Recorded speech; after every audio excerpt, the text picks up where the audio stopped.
మత్తయి సువార్త 12వ అధ్యాయం 41వ వచనం చదువుతున్నాం. నీనివే వారు యోనా ప్రకటన విని మారు మనసు పొందిరి గనుక విమర్శ సమయమున నీనివే వారు ఈ తరము వారితో నిలవబడి వారి మీద నేరస్థాపన చేతురు. ఇదిగో యోనా కంటే గొప్పవాడు ఇక్కడ ఉన్నాడు. ఒకసారి యేసు ప్రభు దగ్గరికి శాస్త్రులు పరిశీలి అందరూ వచ్చి, నాయనా ఏదైనా ఒక సూచక్రియ మాకు చూపించవా అని అడిగారు.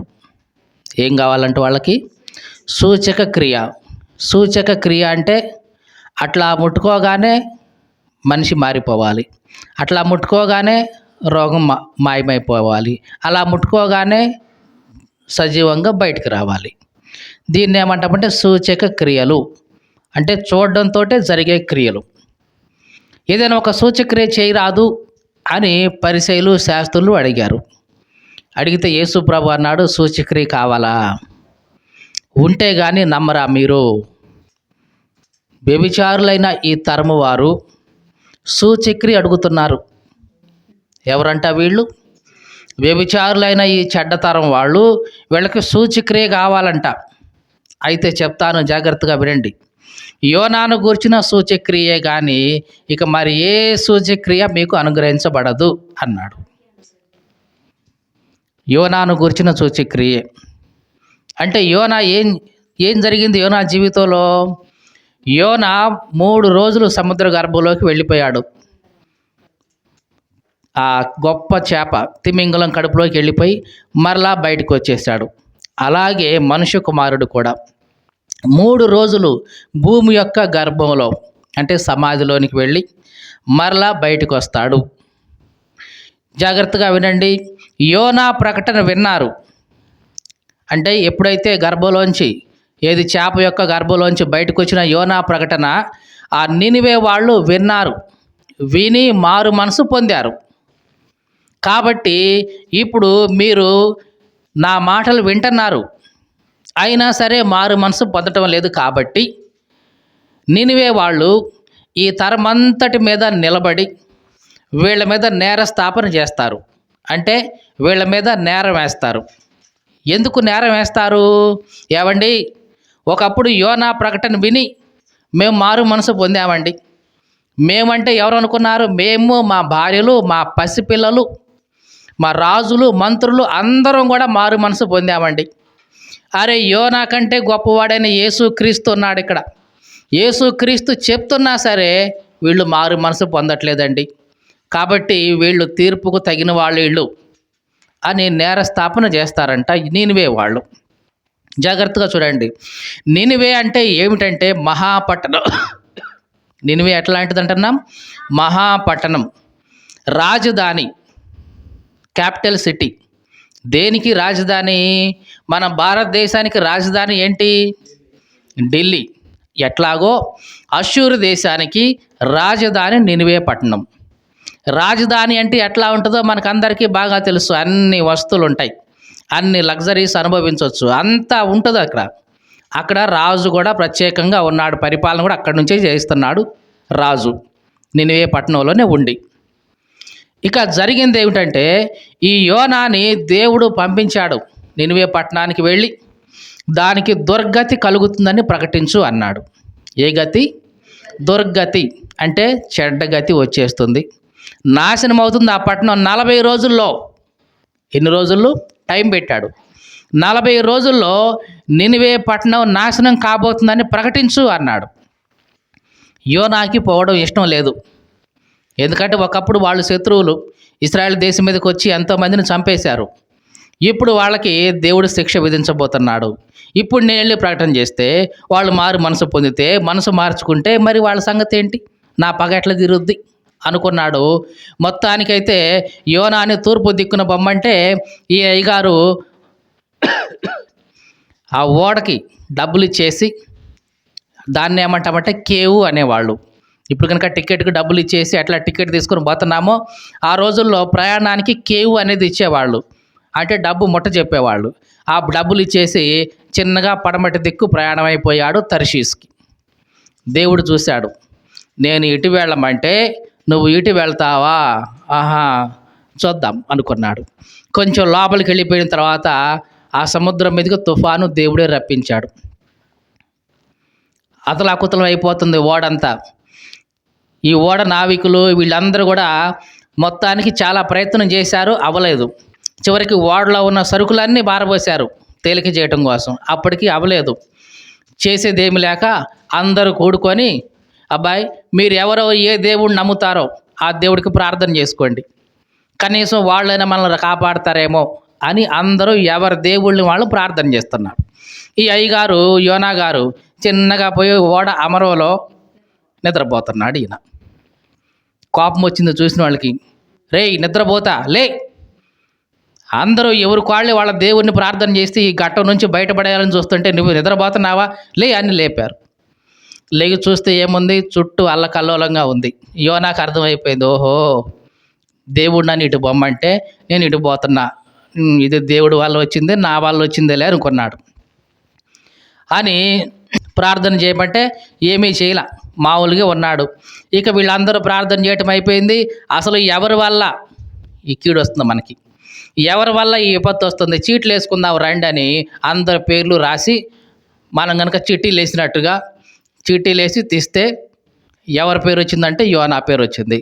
మధ్యలో నిలబెట్టి ఎవరు నువ్వు, అసలు ఎక్కడి నుంచి వస్తున్నావు, నీ ఊరేంటి, నీ పేరేంటి, నీ ఉద్యోగం ఏంటి, నీ వ్యాపారం ఏంటి, మొత్తం చెప్పు నీ గురించి అని అంటే అప్పుడు మొదలేశాడు, నేను దేవుని సేవకుణ్ణి, భూమి ఆకాశాలు సృష్టించిన ఆ యెహోవాకు సేవకుణ్ణి, ఆయన నన్ను నినివేకి వెళ్ళి ప్రకటించమన్నాడు, నాకు ఇష్టం లేక నేను తర్షీషుకి వెళ్తున్నా, కాబట్టి నన్ను బట్టి ఈ తుఫాన్ అంతా మీ మీదకి వచ్చింది.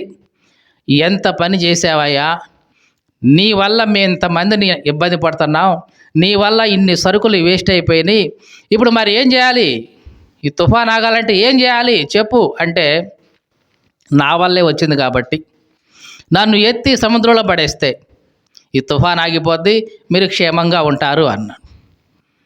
వీళ్ళకి కొంచెం భయమైంది, మాట వినకపోతేనే ఎంత తుఫాను తీసుకొచ్చాడు మా మీదికి, అట్లాంటి ఆయన సేవకుని తీసుకెళ్ళి సముద్రంలో పడేస్తే మమ్మల్ని ఊరుకుంటాడా అని కాసేపటి దాకా ఆగారు.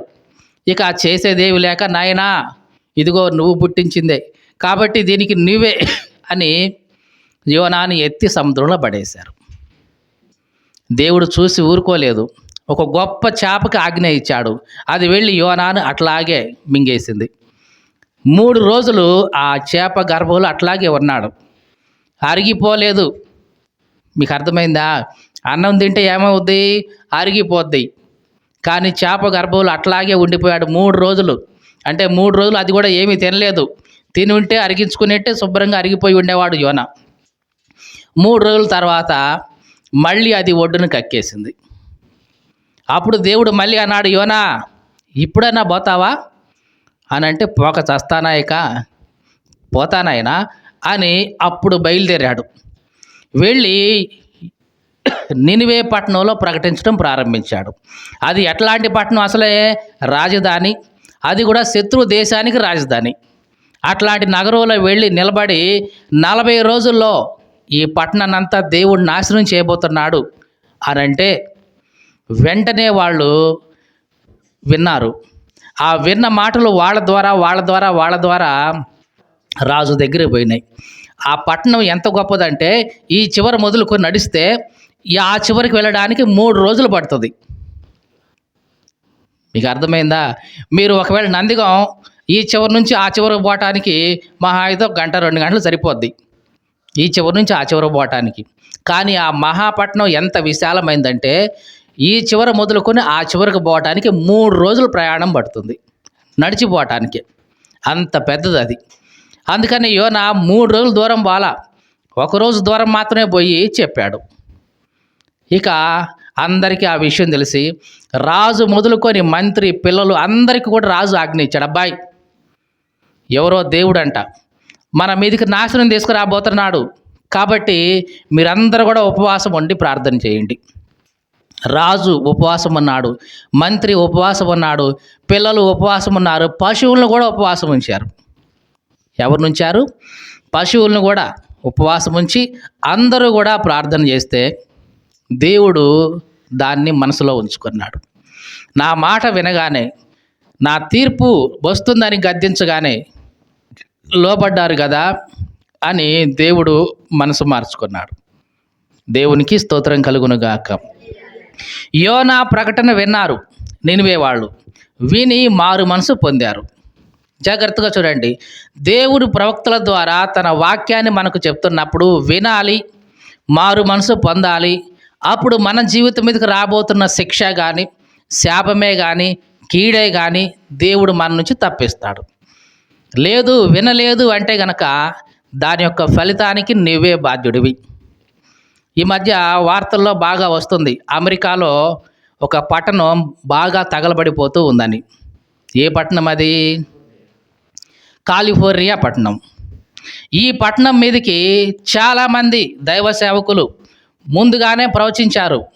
ఇదిగో మీరు ఎట్లాగా దేవుడు లేకుండా, దేవుడు అంటే లెక్క లేకుండా జీవిస్తున్నారు, గొప్ప ప్రళయం వస్తుంది, నాశనం వస్తుంది, జాగ్రత్త అని చాలామంది ప్రకటించారు. సేమ్ ఇట్లాగే ఈ యోనా ఏ విధంగా అయితే నినివేకి ప్రకటించాడో ఈ పట్టణానికి కూడా చాలామంది ప్రకటించారు. కానీ ఎవరూ వినలేదు. ఒకానొక సమయం వచ్చింది, దేవుడు ఇక ఆ పట్టణాన్ని తగలబెట్టడం ప్రారంభించేశాడు. దేవుడు మాట వినలేదు. దానికి కారణం ఆ పరిస్థితులు కావచ్చు, వాతావరణం కావచ్చు, ఏవైనా సరే ఈ ప్రకృతి ద్వారా నడిపిస్తూ ఉంది ఎవరంటే దేవుడే. మన జీవితాల్లో కూడా ఇది ఇట్లాగే ఉంటుంది. ఇప్పుడు ఎంత తగలబడిపోతుందంటే చాలామంది దాన్ని అనాలిసిస్ చేసి ఏమంటున్నారంటే, మరలా ఇది ఎప్పట్లాగా ఉండాలి అంటే, ఎప్పట్లాగా పునరుద్ధరించబడాలి అంటే, పంటలు పండాలన్నా, ఎప్పట్లాగా జీవన విధానం మళ్ళీ ఎప్పట్లాగా అవ్వాలంటే కనీసం 10 సంవత్సరాలు పడుతుంది. ఇది వాళ్ళ యొక్క అంచనా. ఎన్ని సంవత్సరాలంట? 10 సంవత్సరాలు కనీసం పడుతుంది. మళ్ళీ వీటన్నిటిని వేసుకొని మళ్ళీ అంతా రీమోడలింగ్ అన్నీ చేసుకుంటే మళ్ళీ మామూలు స్థితి రావడానికి 10 సంవత్సరాల కంటే ఎక్కువే పడుతుందని అనాలిసిస్ చేస్తున్నారు. ఎప్పటికీ కూడా తగలబడిపోతూనే ఉన్నాయి అన్నీ.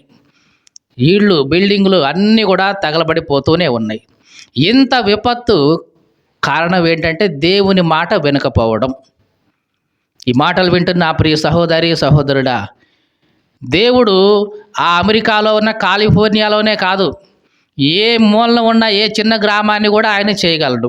ఆయన కనుచూపు మేరలో అన్నీ కనబడుతూనే ఉంటాయి స్పష్టంగా. మనం అనుకుంటాం, నేను ఒక్కదాన్నే కనపడ్డానా, నేను ఒక్కడనే కనపడ్డానా, దేవుడికి నేను కనపడతాను, ఇదిగో లోకంలో ఎంతమంది ఉన్నారు, ఎంతమందికి లేనిది నాకెందుకు వస్తుంది అని అనుకుంటావు. లేదు లేదు, నీకు వ్యక్తిగతంగా దేవుడు ఇవ్వగలడు. అదే సమయంలో ఒక దేశానికి కూడా దేవుడు ఇవ్వగలడు. కాపాడాలి అనుకుంటే కాపుదల ఇవ్వగలడు. నాశనం చేయాలి అంటే కీడు కూడా రప్పించగలడు. ఒకప్పుడు నినివే పట్టణాన్ని కాపాడాలి అనుకున్నాడు దేవుడు. ఎందుకంటే యోనా ప్రకటన వినగానే వాళ్ళు మారు మనసు పొందారు. రాజు, మంత్రి, పిల్లలు, పశువులు సహా ఉపవాసం ఉండి ప్రార్థన చేశాయి. దేవుడు వెంటనే మనసు మార్చుకున్నాడు. మనసు మార్చుకొని ఎంత భయం కలిగి ఉండి, ఎంత భక్తిగా వీళ్ళు మనసు మార్చుకున్నప్పుడు, నేను వీళ్ళకి ఇవ్వాలనుకున్న కీడు నేను ఎందుకు ఇవ్వాలి, కాబట్టి ఇవ్వకూడదు అనుకొని వెంటనే మనసు మార్చుకొని ఆ నినివే పట్టణాన్ని కాపాడాడు. కాబట్టి వీళ్ళు కాపాడబడ్డారు, రక్షణ పొందారు. వీళ్ళు రక్షణ పొందడానికి, కాపాడబడటానికి 3 కారణాలు ఉన్నాయి. అవి చెప్పి నేను ముగిస్తాను. మొదటి కారణం ఏంటంటే, వీళ్ళు యోనా ప్రకటన విన్నారు. మొదటి లక్షణం ఏంటిది? యోనా ప్రకటన వీళ్ళు విన్నారు, ముందు చెవినేసుకున్నారు. ఇది మొదటిగా మనం చేయాలి. మన జీవితంలో కూడా మనం కాపాడబడాలి అంటే, రక్షించబడాలి అంటే, మనకు రాబోయే ప్రమాదాల నుంచి కానీ, రాబోయే కీడు నుంచి కానీ, రాబోయే శాపాల నుంచి కానీ కాపుదల రావాలి అంటే ఈ 3 లక్షణాలు నీకు నాకు ఉండాలి. మొదటిది ఏమంటున్నాం? వినాలి. దేవుని మాట వినాలి. దేవుడి మాటలు ప్రకటించబడుతుంటే వినాలి. చాలామంది ఏం చేస్తారంటే, దేవుని వాక్యం ఎట్లా ప్రకటించబడుతున్నా వినడానికి ఇష్టపడరు. ఎట్లాగూ మందిరంలోనికి వచ్చి కూర్చొని వినే అంత ఓపిక ఉండదు. కానీ బయట నుంచి ఎట్లా వినబడుతున్నప్పుడైనా చెవిని వేసుకుంటామా ఎంతో కొంత అంటే అది కూడా వేసుకోము. అదేమంటే ఇంట్లో దూరతాం, కిటికీలు తలుపులు అన్నీ బిగిస్తాం, టీవీ పెడతాం, సౌండ్ వాల్యూమ్ పెంచుకుంటాం. ఇంక చాలు, ఇంక నాకు ఇంకేం అక్కర్లేదు అనుకుంటాం. ఇట్లా ఒకళ్ళిద్దరు కాదులేండి, చాలామంది దేవుని వాక్యం వినడానికి ఇష్టపడరు, దేవుడు మాటలు వినడానికి ఇష్టపడలేదు. ఆ దినంలో యోనా ప్రకటిస్తే నినివే వాళ్ళు వినడానికి సిద్ధపడ్డారు. ఒక్కసారే ప్రకటించింది యోనా. మనలాగా వారం వారం చెప్పారనుకుంటున్నారేమిది? కాదు కాదు, ఒక్కరోజే ప్రకటించాడు. ఆ ఒక్క ప్రసంగానికే ఒక్కరోజు దేవుని వాక్యం బోధిస్తేనే యోనా పట్టణం, నినివే పట్టణం అంతా కూడా మారు మనసు పొందింది.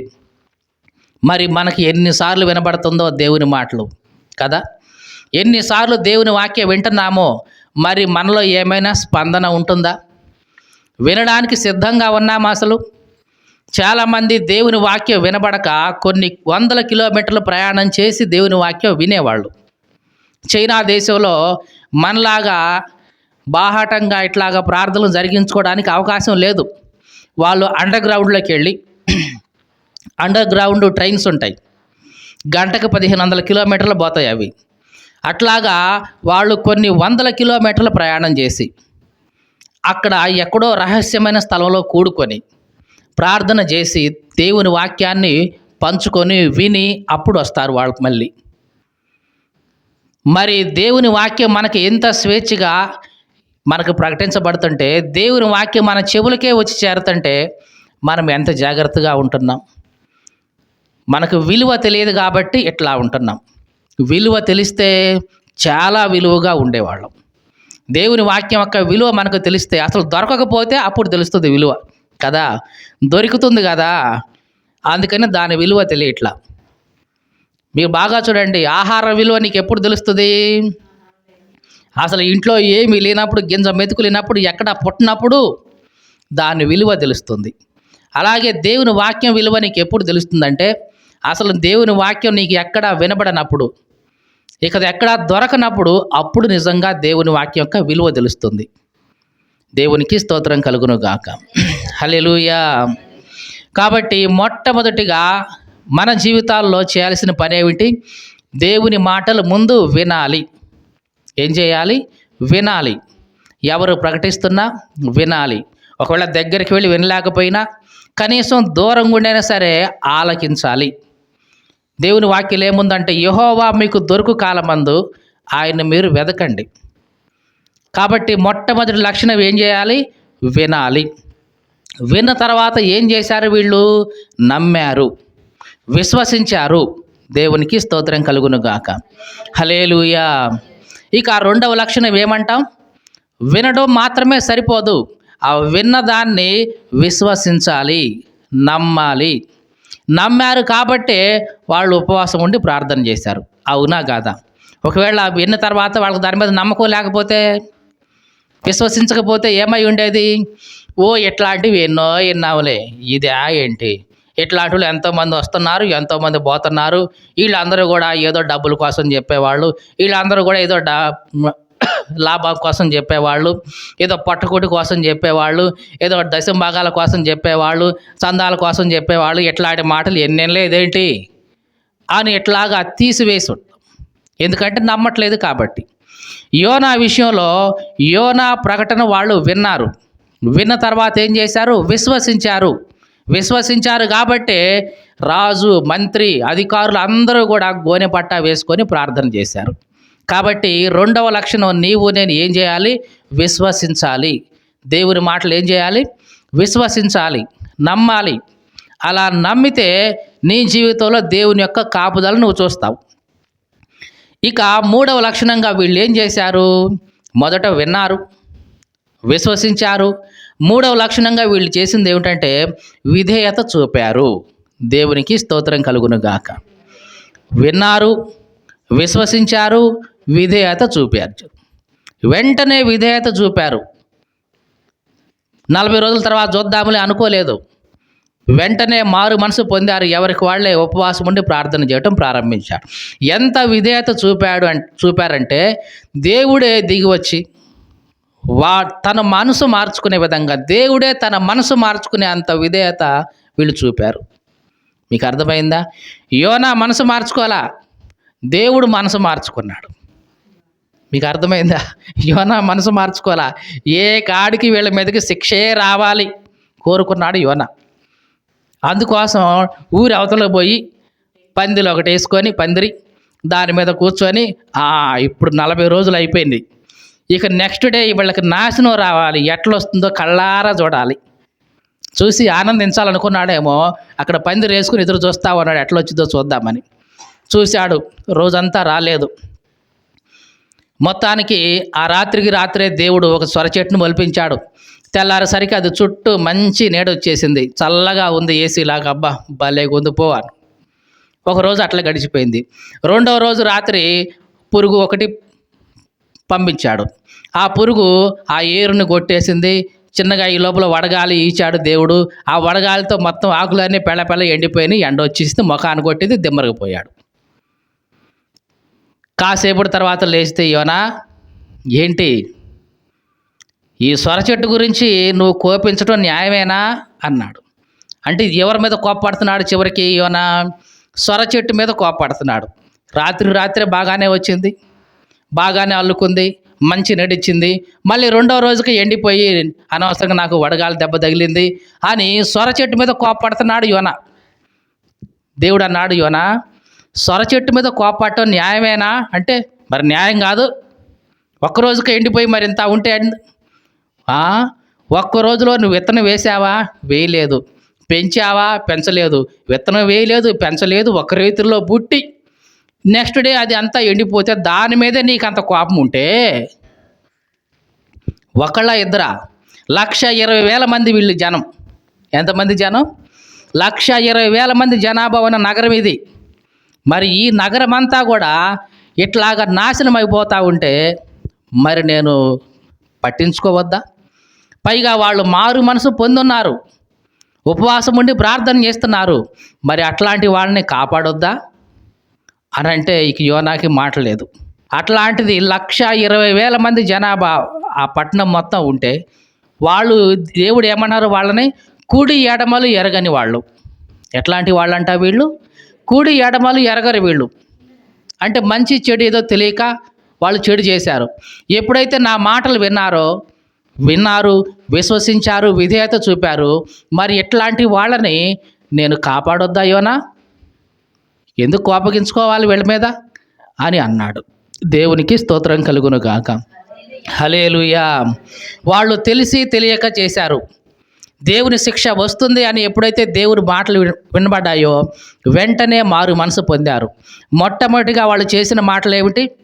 ముందు విన్న దేవుని మాటలని విశ్వసించారు.